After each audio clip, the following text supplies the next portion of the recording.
윤석열 대통령의 호위무사를 자처하며 체포에 나선 경찰을 방해한 혐의를 받고 있는 김성훈 경호처 차장에 대해 경찰이 세 번째 구속영장을 신청했는데 오늘 검찰이 또 반려했습니다.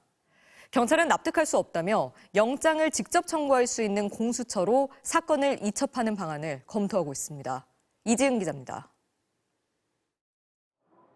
윤석열 대통령이 관저에서 버티는 동안 김성훈 경호처 차장은 경호관들을 방패 삼아 체포 저지선 구축을 주도했습니다.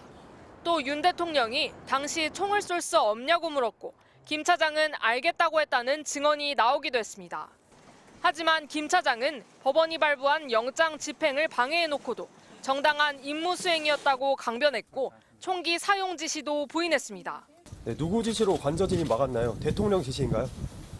지시가 아닙니다. 법률에 따라 경호 임무 수행을 한 겁니다. 경찰은 구속영장을 신청했지만 검찰은 반려했습니다.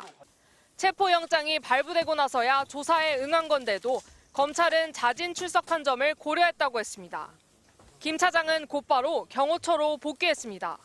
곧이어 김 차장이 비화폰 통화 기록 증거인멸을 지시했다는 의혹이 터져나왔지만 경호처는 보란 듯 추가 압수수색을 막아섰습니다. 경찰은 반려 일주일 만에 영장을 재신청했지만 이번에도 검찰은 고개를 저었습니다.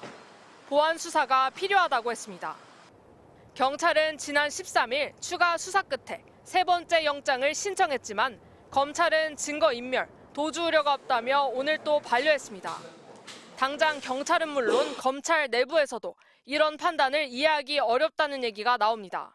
한 간부급 검사는 사안의 성격, 진행 경과, 경호처 역할 등을 감안하면 경찰이 신청한 대로 영장을 청구해 법원이 판단하게끔 하는 게 맞다고 말했습니다. 야권에서는 비화폰 서버 압수수색을 지금도 저지하고 있는 김 차장의 영장을 기각한 건 검찰이 증거인멸을 방조하고 있는 거라는 비판이 쏟아졌습니다. 내란 공모에 가담한 검찰 관계자를 보호하기 위한 거 아니냐는 의혹도 이어졌습니다. 경찰은 불청구 사유를 검토한 뒤 김성훈 차장에 대해 직접 구속영장을 청구할 수 있는 공수처로 사건을 넘기는 방안을 검토하겠다고 밝혔습니다. MBC 뉴스 이지은입니다.